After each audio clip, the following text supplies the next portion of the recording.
Reactores de lecho empacado. En este video vamos a describir el dimensionamiento y vamos a resolver algunos ejemplos de aplicación relativos al diseño de reactores de lecho empacado. Si recordamos nuestras diferentes escalas de longitud características, vamos a ubicarnos en la escala de longitud característica de los reactores. Ya dejamos la escala de los sitios activos, de los poros y de los pérez catalíticos, que es lo que estuvimos viendo las clases anteriores. Y ahora, todo esto que ya analizamos para estas escalas de longitud, vamos a interpretarlas y aplicarlas para el caso de un reactor. Entonces, nos ubicamos en el caso de reactores, donde nuestras escalas de longitud características van a ser del orden de 1 metro. ¿A qué nos referimos con esto? A que las dimensiones de un reactor pues van a ir del rango de los centímetros, 10, 20, 30 centímetros, al rango de los 50, 60, 70, 80 metros. Entonces, estos rangos de longitud están abarcadas dentro de un orden de magnitud que tiene como base el metro, que es en lo que nos vamos a enfocar ahora. Los reactores de lecho empacado son una de las configuraciones de mayor importancia industrial. Muchos procesos catalíticos se llevan a cabo en estos reactores. ¿En qué consisten estos reactores? Vamos a tener una cámara de reacción donde vamos a tener un catalizador empacado, un conjunto de partículas catalíticas que van a estar compactadas o empacadas en una sección de esta cámara, de este reactor. Y conforme el fluido de la mezcla reactiva atraviese este lecho fijo, este lecho empacado, los reactivos van a difundirse dentro del catalizador, se va a llevar a cabo la reacción y va a dar como resultado los productos que se desean. Algunas aplicaciones típicas de reactores de lecho empacado se muestran en esta tabla. En general, pues vemos varias aplicaciones de petroquímica y vemos que comparten entre ellas como factor común que pues operan a temperaturas relativamente altas, de moderadas a altas, 200, 300, 400, 500, 600 grados, y un rango de presión que también puede ir desde presión atmosférica hasta presiones elevadas de 30 a 200 atmósferas. ¿Qué desventaja tienen este tipo de reactores? Sus principales inconvenientes tienen que ver con la transferencia de calor. No son muy eficientes en cuanto a este aspecto. ¿Y qué ocasiona esto? Que cuando se tienen procesos altamente endotérmicos o procesos altamente exotérmicos, el desempeño de estos equipos no es muy adecuado. En procesos endotérmicos, ¿qué puede suceder? Pues que la reacción está consumiendo calor y pueden haber zonas del reactor, particularmente en el seno o en el volumen del lecho empacado, donde la temperatura baje demasiado y la velocidad de reacción se reduzca. En cambio, si tenemos procesos exotérmicos, ¿qué es lo que puede pasar? Puede pasar exactamente lo contrario. Pueden haber puntos donde se lleve a cabo la reacción y se genere calor y más calor y se tengan puntos de sobrecalentamiento. ¿Esto qué va a ocasionar? Va a ocasionar que se alcancen temperaturas demasiado elevadas que puedan poner en riesgo la seguridad de la operación del equipo o puedan afectar la selectividad de la reacción que nos interesa. ¿A qué se debe esto? A que si nosotros tenemos un cilindro con catalizadores empacados, la única zona de intercambio de calor pues son las paredes del cilindro. ¿Y eso qué genera? Pues que genera que en el centro de este lecho, donde no hay un intercambio de calor eficiente, puedan suceder estas situaciones. Estas restricciones térmicas hacen necesarias en algunos casos que se tengan configuraciones especiales de reactor. Aquí en las figuras que acaban de aparecer se pueden ilustrar estos ejemplos. ¿En qué consisten básicamente? En que se incorporen elementos, tubos de intercambio de calor que atraviesen el interior de este lecho empacado y que puedan reducir en la mejor medida esta deficiencia de intercambio que tiene lugar en el seno del lecho catalítico. En cuanto a la modelación matemática referente al dimensionamiento, podemos ubicar principalmente dos tipos de modelos, los unidimensionales y los bidimensionales. En este tema nos vamos a enfocar únicamente en modelos unidimensionales. ¿Qué es lo que consideran los modelos unidimensionales? Básicamente consideran lo que hemos visto ya en reactores homogéneos como modelo de flujo pistón, que considera que los gradientes de concentración y temperatura ocurren solamente en una dirección, en dirección axial. Si nosotros fijamos nuestra coordenada RZ, θ, pues vamos a considerar que en la coordenada radial y en la coordenada angular no hay gradientes. Existe un mezclado perfecto en esas coordenadas. Sin embargo, en la coordenada axial, en la coordenada Z, conforme la mezcla reactiva vaya avanzando en el reactor, van a ocurrir cambios y eso va a implicar que los gradientes de concentración van a tener lugar en esta dirección axial.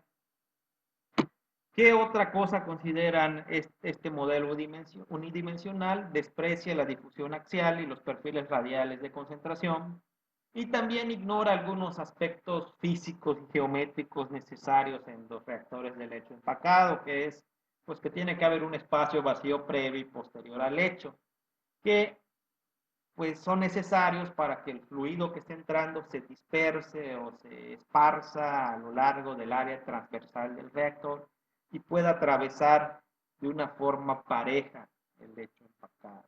Entonces son consideraciones geométricas que este modelo no toma en cuenta y que pues necesariamente implica pues algunas diferencias con respecto a lo que se observa en equipos de procesos reales.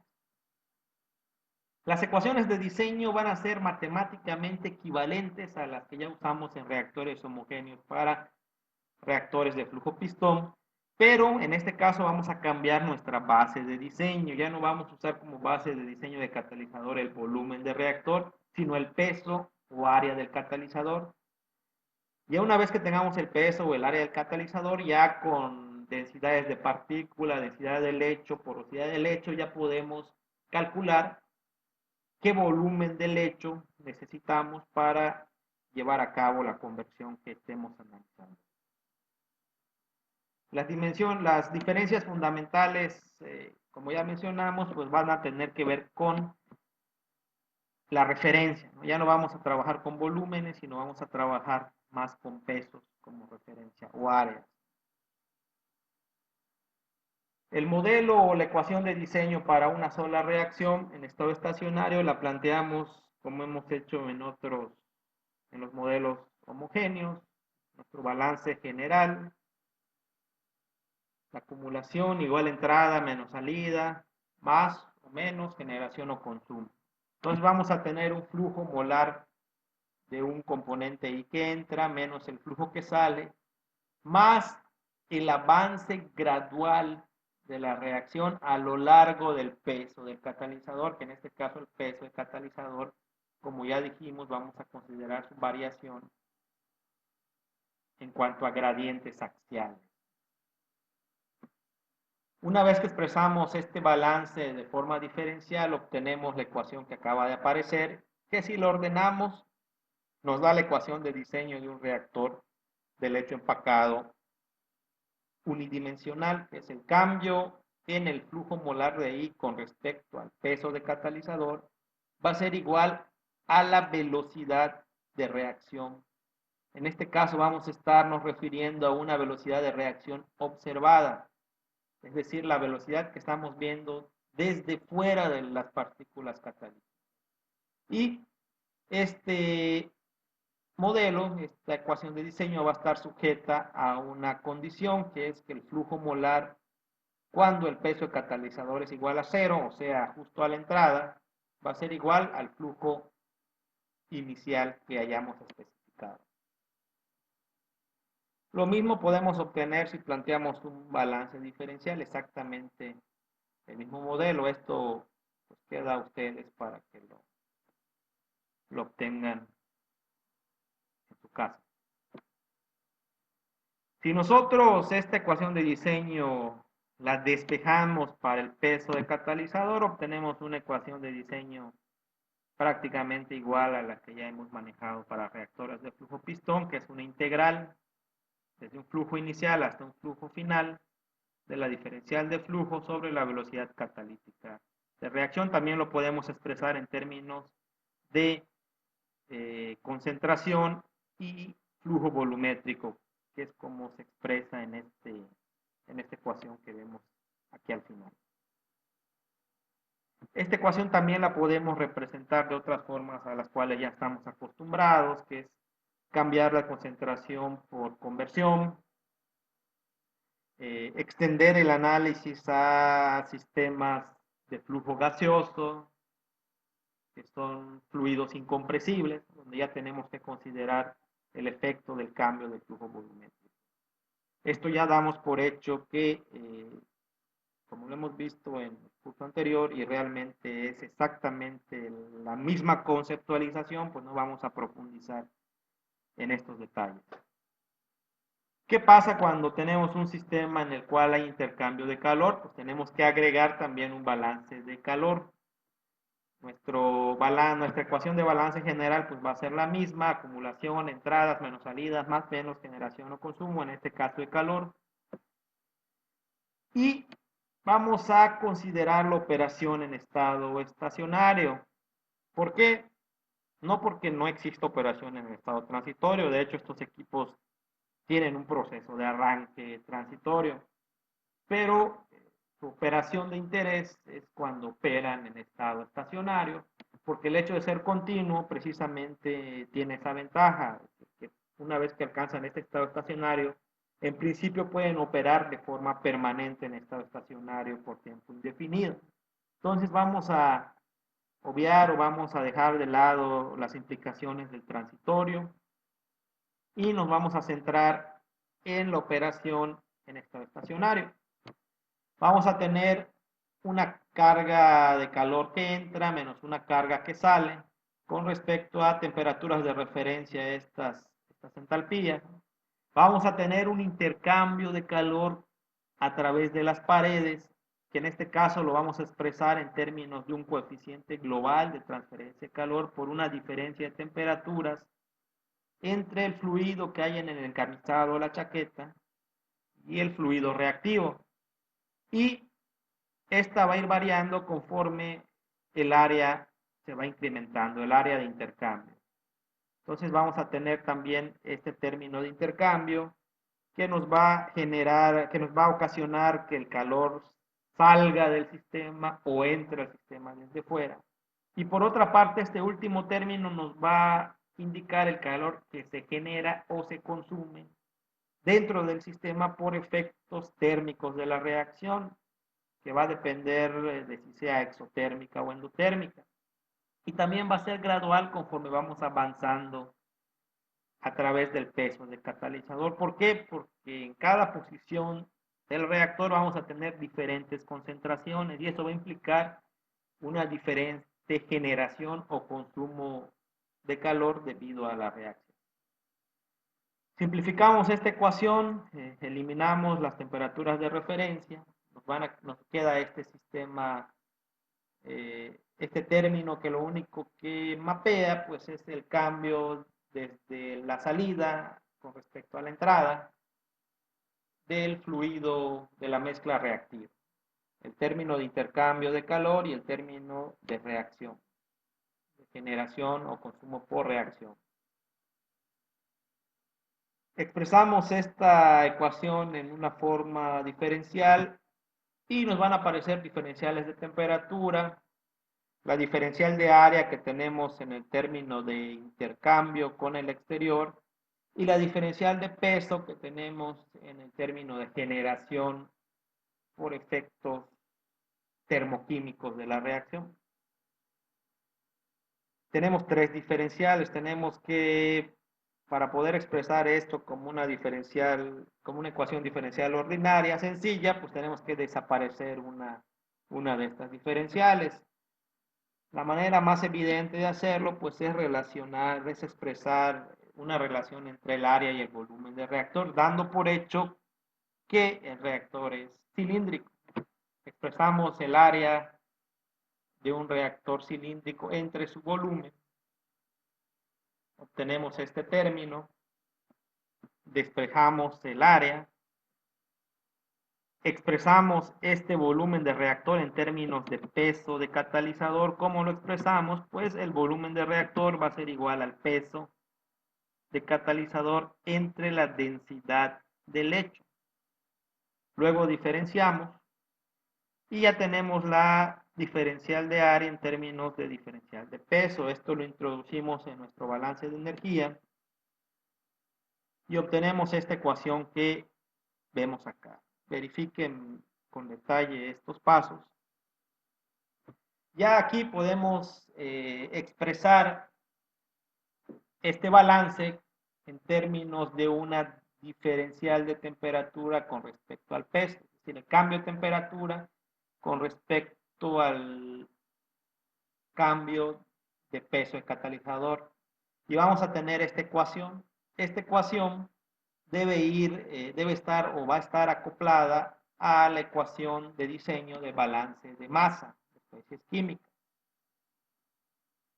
Y también la podemos expresar en términos de flujo molar. Estas dos ecuaciones son equivalentes, solamente que tenemos que tener cuidado. Esta ecuación la podemos usar con libertad para el caso de fluidos incompresibles, donde las concentraciones donde el volumen o el flujo volumétrico se puede considerar constante, mientras que en los casos en los que tengamos mezclas compresibles, mezclas de gases, pues ya puede ser a lo mejor más adecuado usar un balance en términos de flujo molar. Tenemos que tener en cuenta también que esta capacidad calorífica es referida a masa y esta capacidad calorífica promedio que tenemos acá está referida a mol de mezcla. Estos son propiedades promedio tanto de densidad como de capacidad calórica. Y pues también pueden ser dependientes de la concentración y de forma más estricta también son dependientes de la temperatura. Muy bien, entonces tenemos aquí nuestro sistema, las ecuaciones de diseño de balance de especies químicas, en este caso una sola especie química por tener una sola reacción independiente, nuestra ecuación de diseño está referida a un solo componente por ser una sola reacción independiente, los otros componentes por balance de materia estequiométrico podemos mapear qué es lo que va sucediendo con ellos. ¿Qué pasa cuando nuestra operación es isotérmica? En este caso hay intercambio de calor. ¿Qué pasa cuando la operación es isotérmica? Cuando la operación es isotérmica, pues nuestra temperatura va a permanecer constante. Vamos a cambiar nuestro término de intercambio de calor, este que tenemos como U por diferencia de temperatura por diferencial de área, por una diferencial de flujo de calor, que es lo mismo. Simplemente no entramos en el detalle ya de intercambio a través de una pared, sino lo expresamos de forma general como flujo de calor, una diferencial de flujo de calor. Vamos a eliminar estos términos de cambio de temperatura. Estrictamente hablando, cuando estamos considerando un reactor de lecho empacado, vamos a tener una temperatura de entrada y esta temperatura de entrada no debe variar en ningún punto dentro del reactor para que ésta sea isotérmico. Por lo tanto, T0 tiene que ser igual a T en cualquier punto del reactor. Y esto ocasiona pues, que estos términos se cancelen y que nuestro balance de energía se simplifique bastante. Simplemente vamos a tener este término diferencial de flujo de calor con respecto al peso del catalizador va a ser igual al valor absoluto de la velocidad de reacción, y la velocidad de reacción la podemos sustituir con la ecuación de diseño de balance de masa para obtener este término. ¿Por qué usamos valor absoluto para la velocidad de reacción? Porque la velocidad de reacción sí va a depender su signo de si estamos hablando de un reactivo o de un producto, pero bajo los términos de generación o consumo de calor esto no importa. Es decir, si un mol de A, o si el consumo de un mol de A que da B, por cada mol de A que se consume se gasta, se consume o se genera X cantidad de calor, por cada mol de producto que se produzca, se va a generar X cantidad de calor o se va a consumir. Entonces no va a depender de si es reactivo o es producto. En términos o desde el punto de vista de balance de energía, el consumo de un reactivo o la generación de un producto va a generar el mismo efecto térmico. Se genere o se consuma calor dependiendo de si estamos en una reacción exo o endotérmica. Entonces, por eso lo ponemos en valor absoluto, para que nuestro balance no sea sensible a esta particularidad. Posteriormente eliminamos la diferencial de peso y catalizador y nos queda una ecuación bastante sencilla para calcular el flujo de calor en un reactor de lecho empacado tubular. Lo expresamos también en términos de flujo volumétrico de entrada y concentraciones, particularmente aplicable para el caso de líquidos, esta última ecuación. Y tenemos un caso más. Por último, vamos a ver el caso adiabático. En el caso adiabático, ¿qué es lo que va a pasar? Pues vamos a tener que este término de diferencial de flujo de calor, el término de intercambio con el exterior, no va a existir. Porque al ser adiabático, el proceso se lleva a cabo únicamente bajo los efectos térmicos que hay dentro del sistema.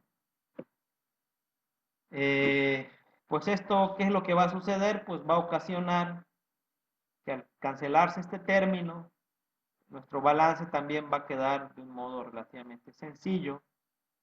Sustituimos la velocidad de reacción por la ecuación de diseño. Eso simplifica más esta ecuación al permitir que se cancele la diferencial de peso del catalizador. Y pues ya una vez que nosotros integramos esta ecuación que solamente tiene diferencial de temperatura, obtenemos estas dos, cualquiera de estas dos versiones del perfil de temperatura con respecto a la concentración. Que son ecuaciones, si revisamos nuestras clases del curso anterior de reactores homogéneos, son equivalentes al caso de reactores adiabáticos homogéneos.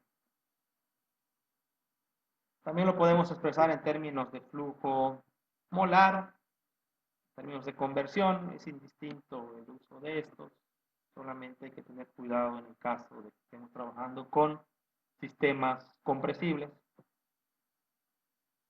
¿Y qué va a suceder cuando tengamos sistemas ahora donde no solamente haya una, sino tengamos varias reacciones independientes? Pues vamos a plantear, como hacíamos también con reactores homogéneos, tantas ecuaciones de diseño de balance de masa como reacciones independientes tengamos en nuestro sistema. Si tenemos 3 reacciones independientes, pues vamos a plantear 3 ecuaciones de estas. Pero únicamente vamos a plantear un balance de energía, porque aunque tengamos 3 reacciones, estas coexisten en el mismo espacio físico y generan cambios térmicos de forma concertada. Entonces, ¿qué va a cambiar en nuestro balance de energía? Lo que va a cambiar va a ser que el término que tenemos para la reacción, para los términos calóricos atribuibles a la reacción, ya no va a ser un término simple, sino vamos a tener una sumatoria de las contribuciones calóricas de cada una de las reacciones independientes. En este caso vamos a trabajar con reacciones referidas, reacciones por mol de reacción y delta H por mol de reacción, para que nosotros podamos analizar de forma desacoplada la contribución de cada una de las reacciones independientes. ¿Qué pasa si en vez de usar mol de reacción usamos velocidad, velocidades referidas al componente A? Pues que si el componente A aparece en 2 o 3 reacciones, pues la contribución térmica ya debe ser referida a este componente y va a involucrar debe involucrar lo que sucede en 2 o 3 de estas reacciones. Mientras que si nosotros trabajamos por mol de reacción, vamos a poder representar esto de una forma más certera. ¿Cómo lo podemos hacer? Igual, del mismo modo que trabajamos en el curso anterior, vamos a plantearlo en términos de avances de reacción, y cada uno de estos avances de reacción ya los podemos sustituir y representar en términos de concentración. Aquí tenemos el caso de la operación cocorriente y contracorriente de el enchaquetado del reactor, es decir, estrictamente en el reactor, un reactor de lecho empacado funcionará algo así como un intercambiador de calor de doble tubo, tubos concéntricos. Pues vamos a tener que por donde entre el fluido en la chaqueta, pues va a tener una temperatura, y conforme avance a lo largo del reactor se va a ir calentando, se va a ir enfriando dependiendo de la función que tenga. Entonces también va a tener una variación gradual la temperatura del enchaquetado con respecto al peso de catalizador, o bien con respecto a la coordenada axial de nuestro sistema. Es todo lo que necesitamos saber o plantear de forma general para este tipo de reactores. Ahora vamos a ver los ejemplos, vamos a ver algunos ejemplos y nos van a ser muy útiles para diferenciar casos en los que nos proporcionan cinéticas observadas, cinéticas intrínsecas en los cuales nuestro factor de efectividad no puede ser calculado de una forma tan sencilla como en el caso de reacciones de primer orden. De modo que vamos a empezar con nuestro primer ejemplo. Los dos primeros ejemplos que vamos a ver van a ser ejemplos en los que se proporciona una ecuación para la velocidad de reacción observada. Esto facilita mucho los cálculos, como vamos a ver. Ya en los siguientes ejemplos vamos a ver qué hacer cuando, en lugar de proporcionarnos la velocidad observada, nos proporcionan la velocidad intrínseca, es decir, la velocidad puntual dentro de las partículas catalíticas. El ejemplo 33, pueden copiar los datos, es una reacción A que da B, nos dan una cinética observada de primer orden con respecto al reactivo. Es un lecho empacado en el cual se alcanza el 90% de conversión de reactivo. Nos dan el valor de la constante de velocidad. En este caso es una constante en términos de volumen sobre masa tiempo. Es concordante con una velocidad referida a unidades de masa catalizador. Nos dan la concentración inicial, el flujo volumétrico, independientemente que sea gas o líquido. Si el sistema es isotérmico, como tenemos una reacción de un reactivo que da un mol de producto 1 a 1, no va a haber cambio, no va a haber efecto, no va a cambiar el flujo volumétrico, va a ser constante. Y nos solicita que calculemos el tiempo espacial y la masa catalizador. Nos dan la densidad de catalizador, nos dan la porosidad del lecho,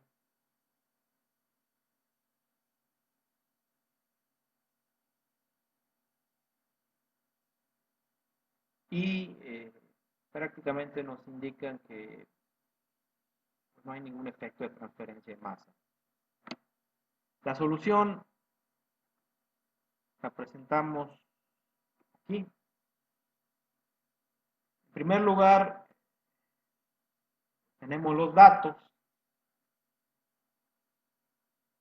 la constante velocidad, la concentración inicial con sus respectivas unidades. Aquí vamos a ser muy detallistas en cuanto a las unidades. Ya en los siguientes ejemplos no vamos a detenernos mucho en eso.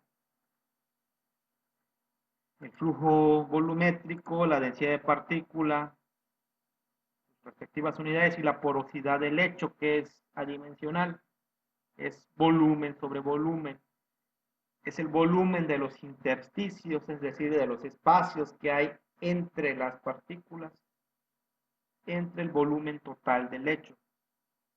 Nuestra cinética de primer orden la representamos en términos de concentración de A y sus unidades van a ser moles sobre kilogramo de catalizador minuto, de acuerdo a los datos que nos presenta el problema. Nuestra ecuación de diseño la presentamos aquí. El peso de catalizador va a ser igual a esta integral. Como la cinética es en términos de concentración, vamos a representarlo en términos de concentración. El flujo volumétrico es constante. La diferencial del flujo molar va a ser igual a la diferencial de concentración de componente por el flujo volumétrico, que siendo constante sale. Y obtenemos esta forma de reacción. Verificamos las unidades, el flujo volumétrico está en litros por minuto, la diferencial de concentración en moles por litro, la velocidad observada está en moles sobre kilogramo minuto. Y si cancelamos las unidades que pueden cancelarse, pues observamos que únicamente nos quedan unidades de masa. Justamente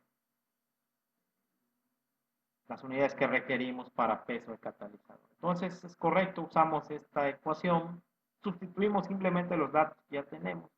Flujo volumétrico integral, exactamente lo que tenemos acá, concentración inicial o concentración de entrada específicamente, hasta la concentración final, porque sabemos que es la concentración inicial por 1 menos la conversión, por 1 sobre la cinética, por la diferencial de CA. Esta integral nos va a dar como resultado 18.4 kilogramos. Aquí en el programa lo planteé como una integral definida, pero pues al ser una ecuación una ecuación cinética de primer orden, sabemos que tiene una solución analítica muy sencilla, que es logaritmo natural. No requerimos más que una calculadora para resolver este problema. Y simplemente por orden se los presento en el MATCAD. Luego el volumen de partículas va a ser igual al peso de las partículas entre la densidad de partículas. ¿Qué va a ocasionar esto? Pues que se cancele la masa de partículas y nos quede el volumen de partículas. Pero lo que requerimos pues es un volumen de lecho. El volumen de lecho pues va a ser el volumen de partícula y debemos dividirlo entre el volumen de partícula entre volumen de lecho para que se cancele esto. Esto lo obtenemos si dividimos el volumen de partículas entre 1 menos la porosidad. Aquí verificamos que así sea. 1 menos la porosidad es el 1, pues es volumen del lecho, entre volumen del lecho. 1 menos la porosidad, que es el volumen de los intersticios entre volumen del lecho. En el denominador, pues tenemos como común el volumen del lecho. Y en el numerador, el volumen del lecho menos el volumen de los intersticios da como resultado el volumen de partículas. Entonces esto sustituimos acá y obtenemos 29.24 litros, que es lo que requerimos para tener nuestro valor de volumen del lecho. El problema nos pide el volumen del lecho, entonces Ya tenemos la respuesta. También nos pide la masa de catalizador. La tenemos. Y también nos pide el tiempo espacial.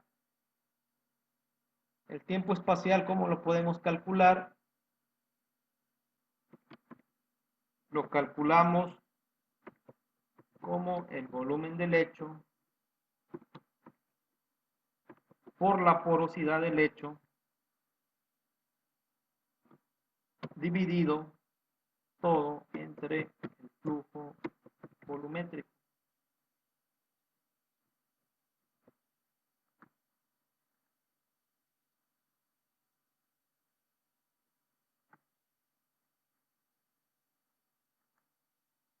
Y nos va a dar un tiempo espacial de 2.19 minutos.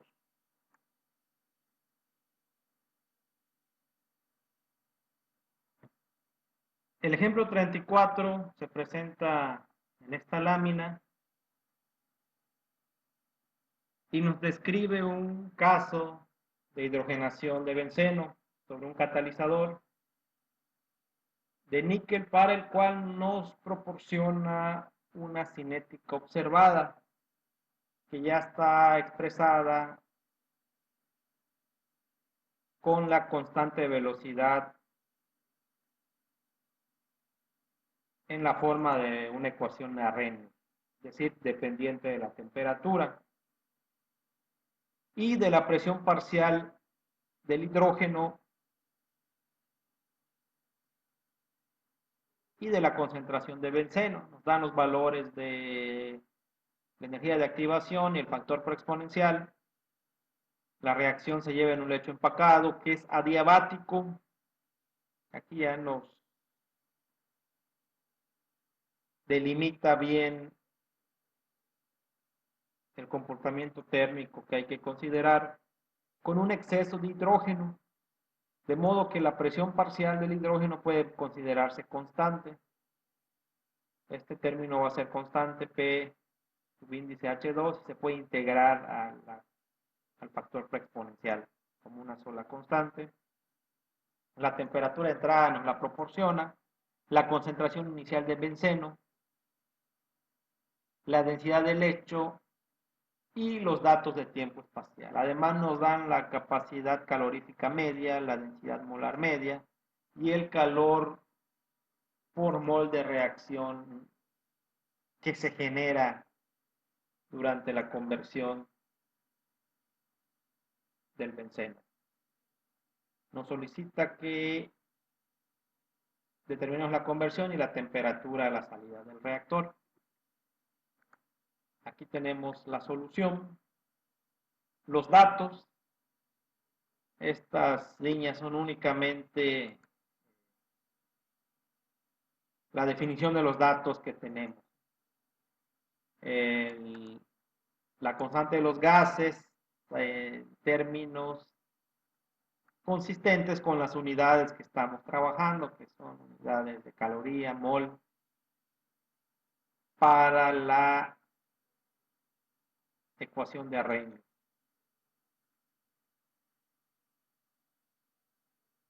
Sustituimos nuestra temperatura. ¿Qué vamos a hacer? Pues regresamos aquí a nuestra presentación. Vamos al caso adiabático. Aquí lo tenemos. Simplemente es sustituir esta ecuación. Vamos a expresarla como una función de la concentración. La temperatura va a depender de la concentración. No podemos calcularla directamente a partir de los datos de concentración final que tengamos ya conociendo, ya suponiendo ya conociendo el tiempo espacial. Es un valor que no tenemos. Y aunque lo tengamos, la concentración final, no la podemos sustituir acá porque esta temperatura está integrada o está incorporada en nuestra cinética. Y la cinética a su vez pues se requiere integrar, entonces hay que mantener todas las variables de integración intactas hasta la sustitución del integral. Tenemos nuestro perfil de temperatura en función de la concentración. Presentamos o definimos nuestra ecuación cinética. Es exactamente sustituir la ecuación que tenemos acá. Y ponemos un bloque de resolución que nos encuentre la concentración de B a la final, a la salida, tal que tau sea igual a la ecuación de diseño que ya conocemos, ¿no? En este caso, estamos sustituyendo aquí la densidad del hecho, dividiendo la integral entre la densidad del hecho para la consistencia de nuestras unidades. Damos un valor inicial.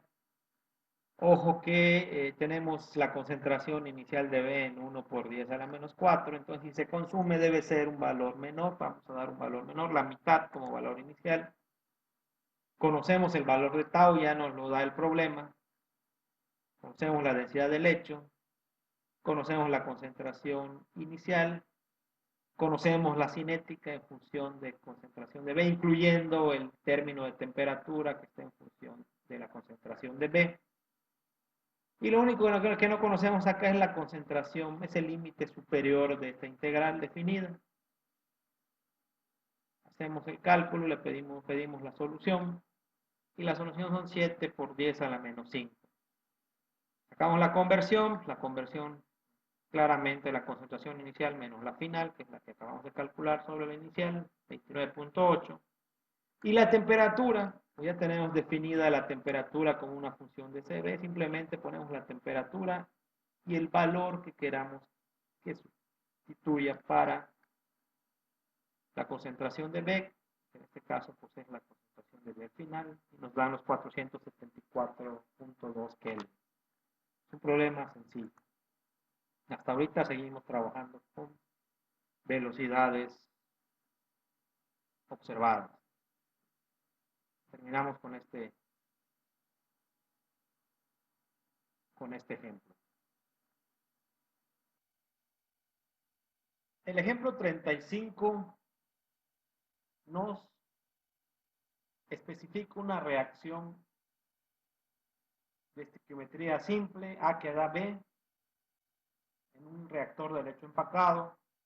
Nos dan la constante cinética para la velocidad de reacción intrínseca. Esto es importante, ya no estamos hablando de una velocidad de reacción observada, vista desde fuera de la partícula, sino una velocidad de reacción intrínseca que nos describe los cambios que tienen lugar en distintas posiciones dentro de la partícula.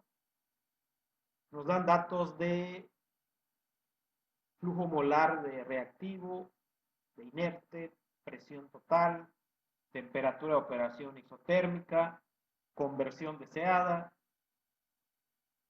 radio de partícula esférica, densidad de partícula, densidad de lecho, difusividad efectiva, y la indicación de que consideremos la resistencia externa a la transferencia de masa despreciable, la parte exterior de las partículas.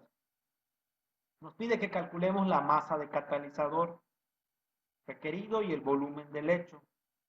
Aquí nos aclara y es importante lo que mencionaba hace un momento, estamos hablando de una reacción intrínseca, es decir, la velocidad de reacción superficial, sitio catalítico o en torno al sitio catalítico, en torno al proceso de absorción, reacción y desorción de los componentes que participan en la reacción.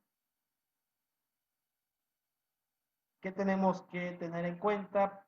Que el factor de efectividad, primero en el inciso A, consideremos que varía linealmente con la concentración a lo largo del reactor, y en el inciso B nos pide que no pongamos esa restricción, es decir, que lo resolvamos sin considerar una funcionalidad específica para el factor de efectividad.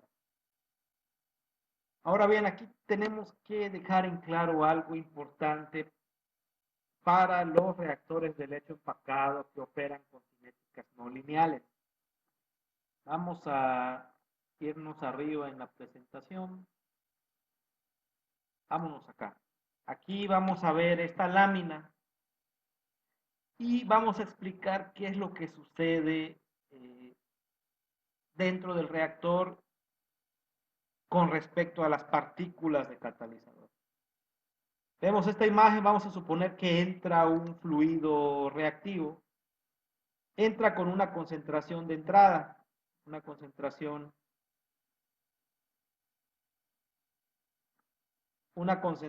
conocida. Y en la primera fila de partículas, este reactivo se difunde, reacciona y sale. Entonces podemos calcular el factor de efectividad o la velocidad observada sin mayor problema en esta primera fila de partículas. Pero en la siguiente ya no tenemos la misma concentración que tenemos en esta primera fila, sino que ya hubo un cambio. Y en la siguiente fila tenemos otra concentración en los intersticios, otra concentración por lo tanto en la superficie, y vamos a tener otro factor de efectividad. Para reacciones de primer orden vamos a ver que el factor de efectividad es constante en un reactor de lecho empacado. Pero para reacciones que no son de primer orden, el factor de efectividad o la velocidad observada depende de la velocidad superficial en caso de que no haya resistencia externa, o de la velocidad en el fluido, en el seno del fluido, en caso de que sí haya esta resistencia externa. Entonces, conforme vamos avanzando, conforme el fluido reactivo va avanzando en el lecho, la velocidad observada de cada posición dentro del reactor va variando. Entonces, para resolver estos problemas se tiene que resolver secuencialmente, es decir, conforme entra el reactivo, conforme entra la mezcla reactiva, hay que resolver lo que sucede en las partículas y luego conforme la mezcla reactiva va avanzando axialmente en el reactor, hay que ir resolviendo simultáneamente la reacción observada para las partículas y la velocidad de reacción en el fluido. Es decir, hay que calcular el factor de efectividad, la velocidad observada a partir de la cinética intrínseca, de la velocidad de reacción intrínseca, e irlo mapeando a lo largo del reactor. Regresamos al texto del ejemplo.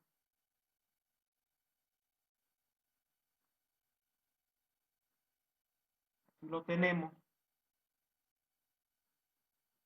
Y lo que tenemos que resolver, pues, es el sistema de ecuaciones que ya hemos trabajado en los temas anteriores, cuando vimos resistencias internas de transferencia de masa. Nuestra ecuación de diseño, nuestra ecuación de balance de especies químicas,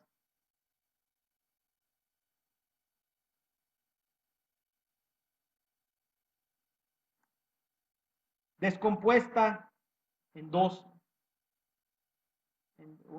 Recordamos que era una ecuación de diferencial de segundo orden, que la convertimos en dos ecuaciones ordinarias de primer orden, con sus respectivas condiciones de frontera. Recordamos también que cuando R es igual a 0 para coordenadas esféricas, se indefine un término de la segunda ecuación, aplicamos la regla del L'Hopital y dividimos en dos condiciones o en dos escenarios nuestra ecuación, una cuando estamos en el centro, en R igual a 0, y otra cuando estamos en cualquier otra posición. Aquí podemos calcular la velocidad observada con esta ecuación o la podemos calcular también con la relación que habíamos trabajado anteriormente del flux de entrada a la partícula igual igualándolo a lo que reacciona dentro de ella bajo condiciones de estado estacionario. Entonces vamos a presentar la solución. Aquí tenemos la solución. Presten atención a lo que explicamos.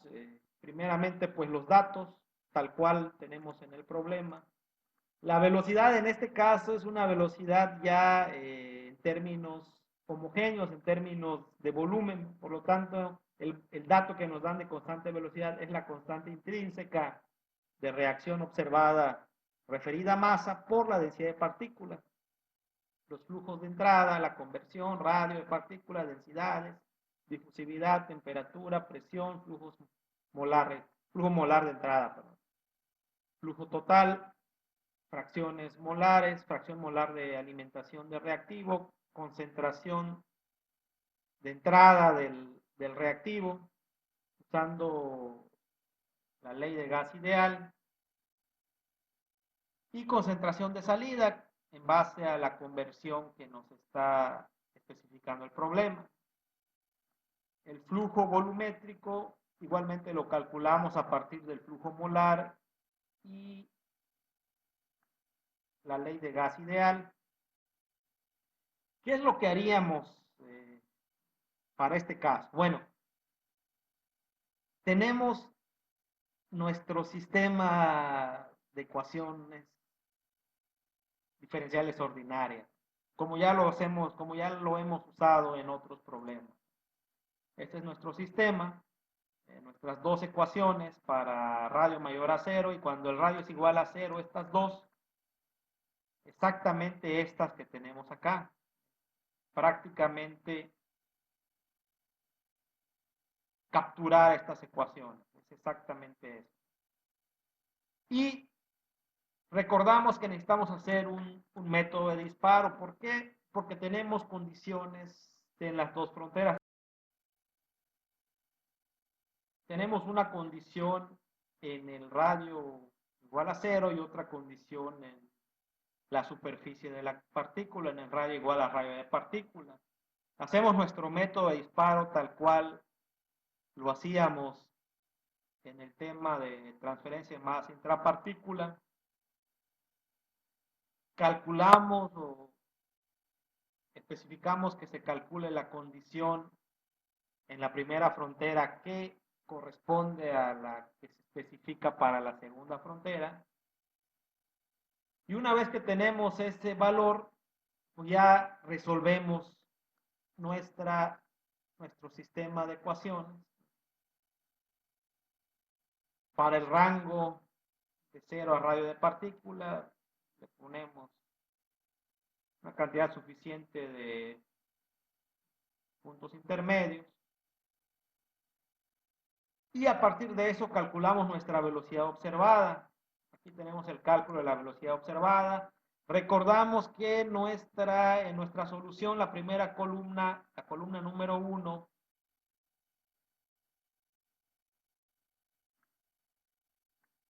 considerando el origen en 1, la columna número 1 corresponde al tiempo, la columna número 2 corresponde a nuestra primera variable dependiente, que en este caso es la concentración de A, y la columna número 3 corresponde a nuestra segunda variable dependiente, que en este caso es la derivada de la concentración con respecto al radio, que nosotros definimos como Y.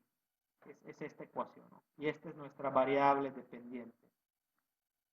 Por lo tanto, nuestra velocidad observada la calculamos como hacíamos en el tema de transporte intrapartícula,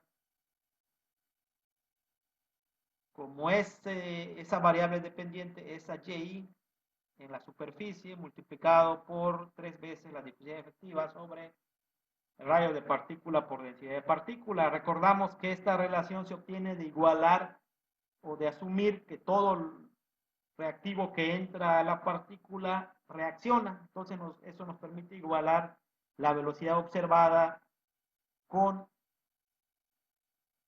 el flujo volumétrico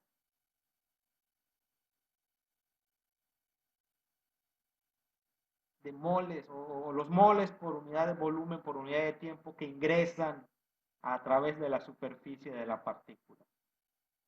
Es esta ecuación exactamente. Y el factor de efectividad lo obtenemos dividiendo la velocidad observada entre la velocidad superficial, entre la velocidad que habría si toda nuestra partícula tuviera la velocidad, tuviera la concentración superficial. Obtenemos este valor. Ahora bien, aquí hay un punto importante. Esta es el factor de efectividad que tendríamos justo al inicio de nuestro reactor, es decir, justo acá. El problema nos indica que el factor de efectividad es lineal a lo largo del reactor con respecto a la concentración, es decir, que el factor de efectividad va a ser lineal desde aquí hasta aquí. Entonces, para que podamos definir una ecuación para el factor de efectividad, calculamos el factor de efectividad que hay acá y el factor de efectividad que habría a la salida, que conocemos la concentración a la salida porque ya tenemos definido nuestra conversión. Entonces tenemos, este es el valor a la entrada. Aquí lo que tendríamos que hacer es sustituir o cambiar el valor de la concentración a la entrada por la concentración a la salida, es decir, la concentración de A final. Cambiamos esto aquí, sea F, y se va a actualizar el método de disparo y la velocidad observada. Y aquí el factor de efectividad pues va a ser esa velocidad observada entre la velocidad que habría en la superficie. Pero hay que tener en cuenta que en la superficie de la partícula a la salida del reactor, la concentración no es CA0. La CA0 es la concentración que hay a la entrada del reactor. A la salida del reactor, la concentración es CAF. Entonces cambiamos aquí también esto y obtenemos el factor de efectividad, punto 636. El factor de efectividad va a ser lineal desde el valor que calculamos a la entrada hasta este valor a la salida. Podemos hacer una línea recta del factor de efectividad en términos de la concentración de A. Tenemos los dos valores, pero para facilitar la solución y de hecho para presentar algo que nos va a servir para el inciso B, vamos a plantear una estructura de programación que nos va a permitir calcular repetidamente el factor de efectividad sin necesidad de andar actualizando punto por punto aquí en esta secuencia. Aquí abajo está cómo se haría. Vamos a usar esta estructura de programación. Lo van ustedes a replicar. ¿Dónde está? Aquí en las opciones de programación van a seleccionar esta opción, estructura de programa. Y aquí lo que se va a hacer pues es definir el factor de efectividad como una función de CA. Y lo único que vamos a necesitar ya con esto pues es poner el valor factor de efectividad como función de un valor específico si queremos que nos calcule ese valor. ¿Qué vamos a hacer o qué van a hacer? Es ir introduciendo exactamente la secuencia que ya conocemos. Esta.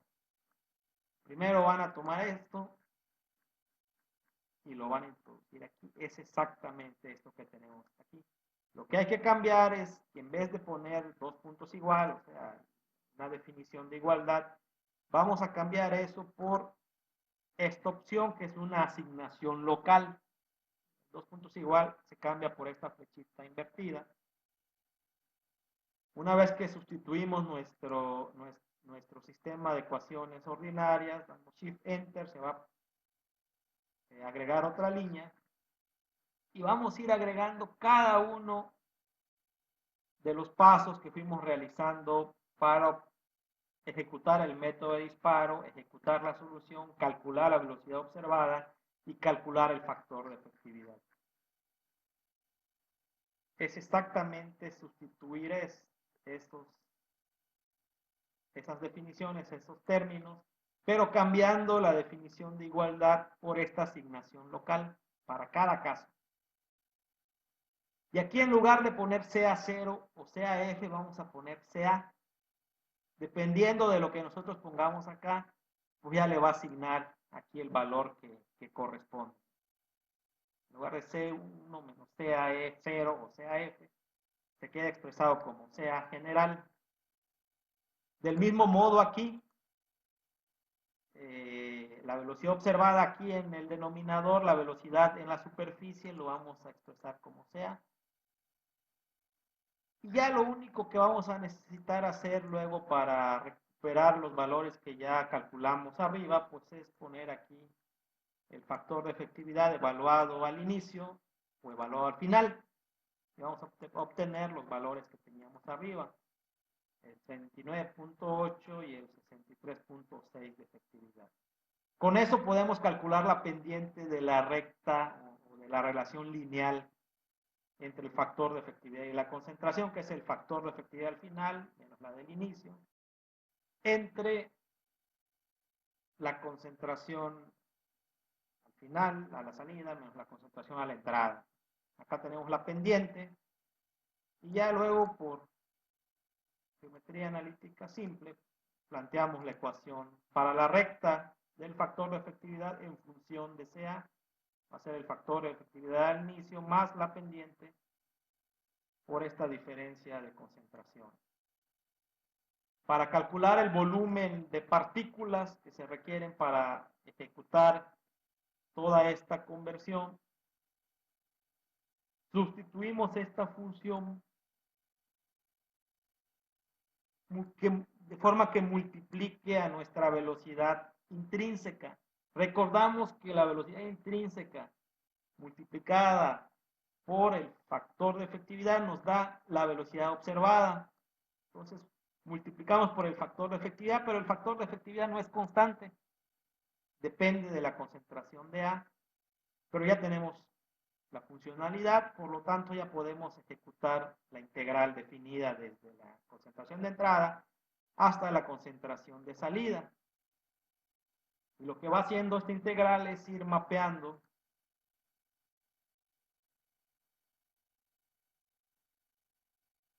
el cambio de concentración a lo largo del reactor del lecho empacado, pero considerando el factor de efectividad que aporta las partículas en cada posición axial de nuestro reactor.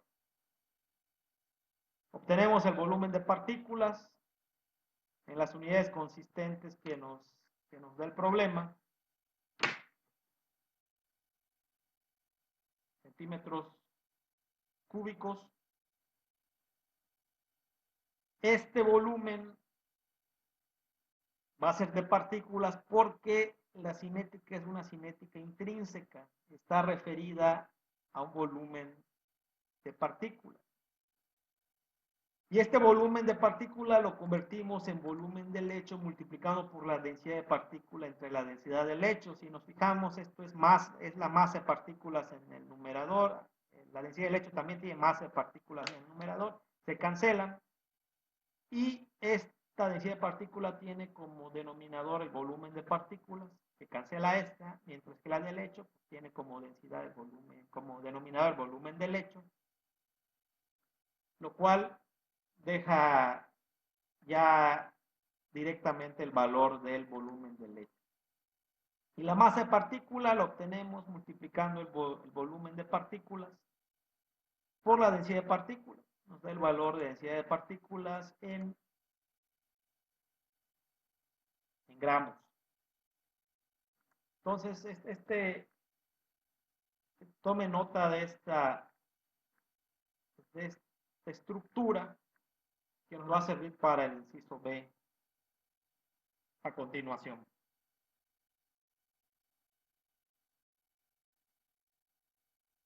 Regresamos al texto del reactivo, del ejemplo, y vamos ahora al inciso B.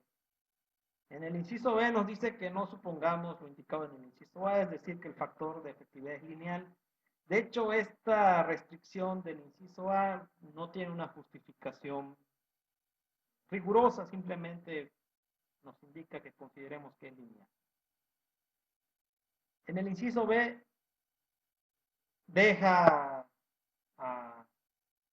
abierto el problema de la funcionalidad que tiene el factor de efectividad a lo largo del reactor, que es lo más adecuado que el factor de efectividad se vaya calculando conforme va avanzando la mezcla reactiva en el reactor sin alguna restricción en la forma de la función. Presentamos la solución. Aquí tenemos la solución del inciso A. Aquí abajito. Aquí la tenemos otra vez. Y es la que vamos a usar.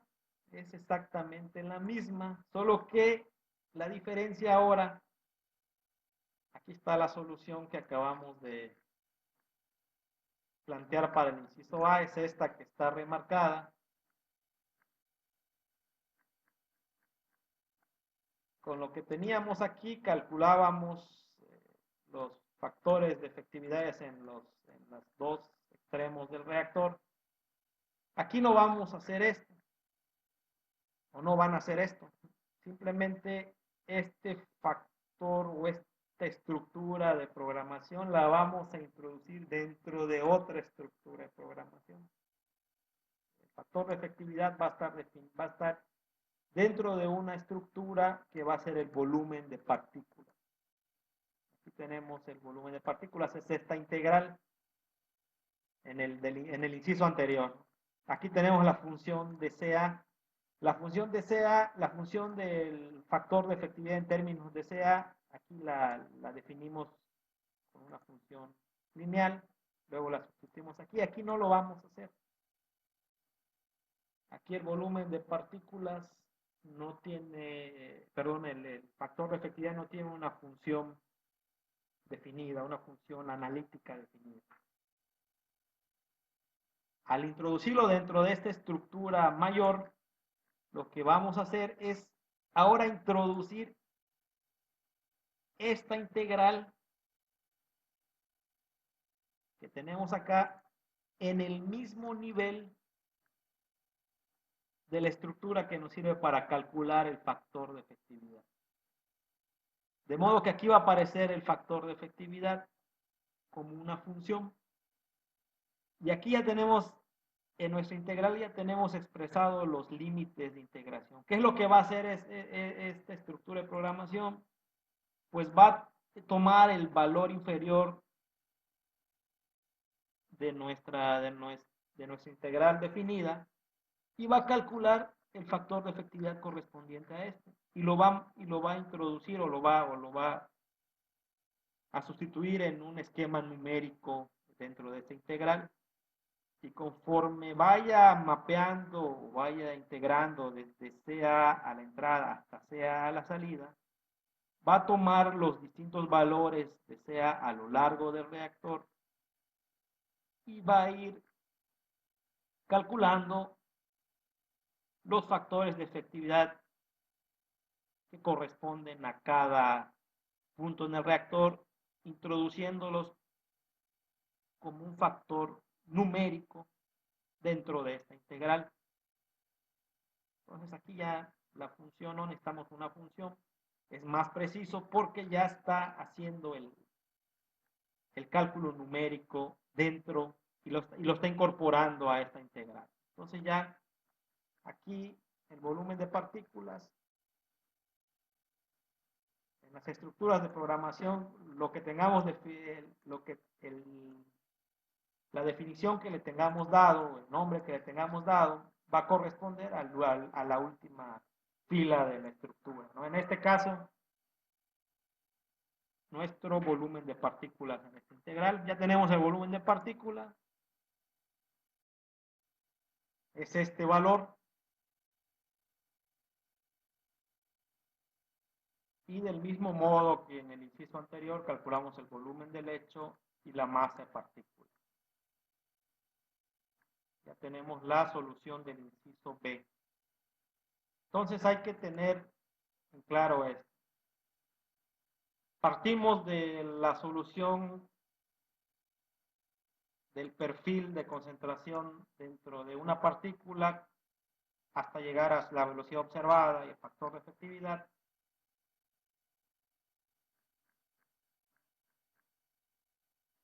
Generamos una estructura que nos permita calcular el factor de efectividad en forma de una función de CA. Recordamos lo que mencioné hace rato, la última línea de esta estructura va a asignarse a la definición que hagamos de la misma. Podemos obtener de esa estructura una función, en este caso la función lineal arbitraria, o de una forma más adecuada, introducir esta estructura para calcular el factor de efectividad dentro de una mayor que nos permita sustituir este mapeo en integración a lo largo del reactor. Entonces, ¿qué estamos haciendo? Estamos resolviendo el reactor de forma simultánea para cada delta Z o para cada delta W, delta de peso. Estamos resolviendo el perfil dentro de la partícula, la velocidad observada, el factor de efectividad en cada posición axial, cada delta, cada cambio diferencial, dirección axial de nuestro reactor. Con esto terminamos este ejemplo. Vamos al ejemplo 36, que es el último ejemplo que vamos a resolver, que vamos a mostrar resuelto en esta presentación. La reacción igualmente simple, A que da B, se lleva a cabo en un reactor de lecho empacado, nos dan el radio de las partículas, la densidad y la densidad del lecho, el valor de la difusividad efectiva, la indicación de que el reactor opera isotérmicamente y las condiciones de concentración en la alimentación, presión y de flujo molar. Las reacciones de primer orden y de nueva cuenta nos dan una información de velocidad de reacción intrínseca. Nos dan el valor de la constante de 2.6 segundos a la menos 1. Aquí ya es la constante en términos volumétricos, ya está multiplicada la constante de la velocidad referida a masa por la densidad de partículas. La conversión a la salida de reactor y nos pide el peso que necesitamos de catalizador y el volumen del lecho. Lo que hay que notar para este caso, y es importante tener en cuenta, es que estamos hablando de una reacción de primer orden. El hecho de que la reacción sea lineal facilita mucho las cosas porque al incorporarse a la ecuación diferencial permite que el factor de efectividad no dependa de la concentración. Vamos a explicar esto aquí en el siguiente diapositiva. Recordamos nuestra presentación de transporte intrapartícula cuando presentamos el modelo dentro de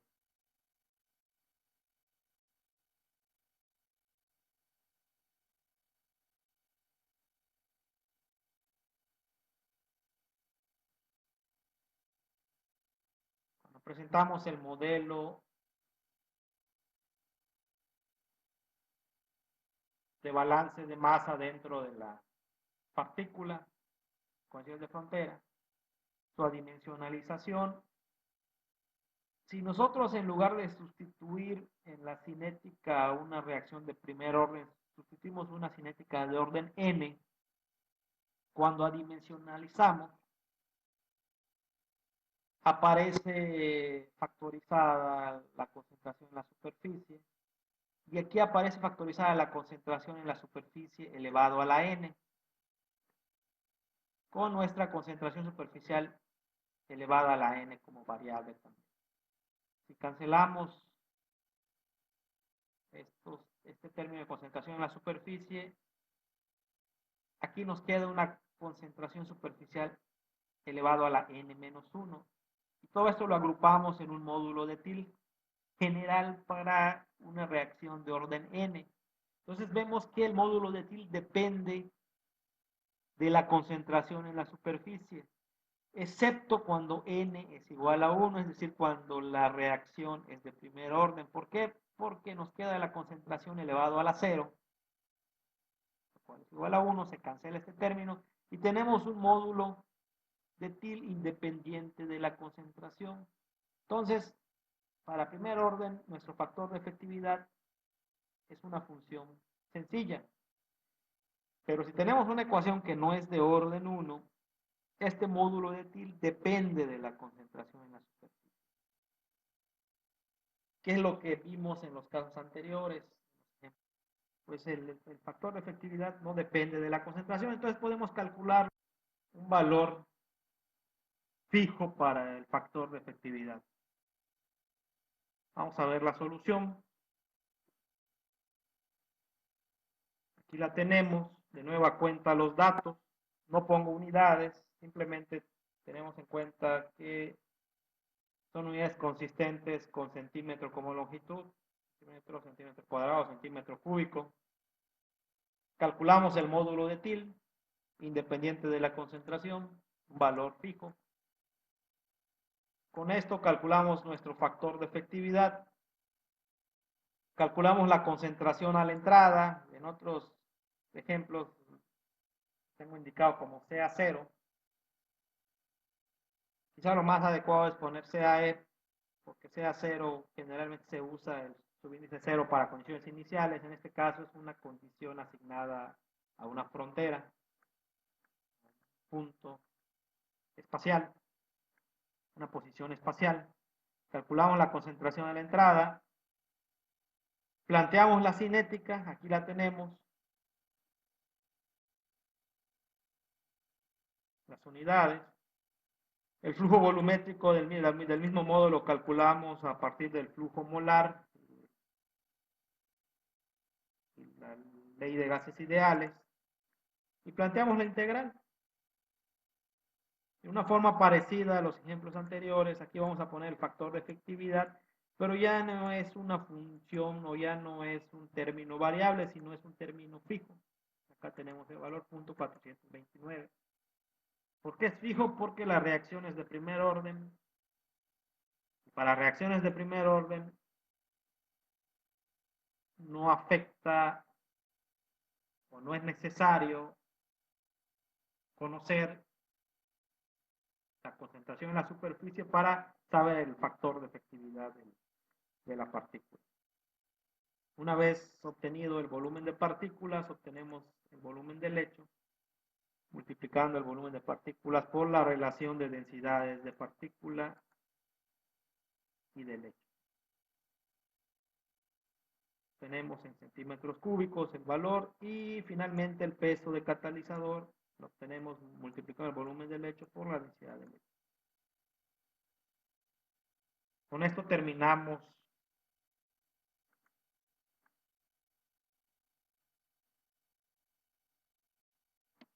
la presentación de la solución de los ejemplos.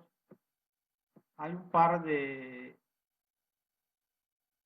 ejercicios en este caso para que se resuelvan. El ejercicio 37 es el mismo caso anterior, pero ya introduciendo coeficientes de transferencia externas, de transferencia más externas a la partícula. Ya sabemos cómo manejarlo. Simplemente es cambiar la condición de frontera en la superficie. Y en lugar de concentración conocida, sustituimos la relación de proporcionalidad que conocemos y que hemos usado para el tema de transporte extrapartícula. El ejercicio 38 es un caso que involucra una reacción con cinética no lineal. Y hasta aquí terminamos este tema, esta presentación. Cualquier duda que tengan, pueden comunicarse conmigo y tratamos de aclararla.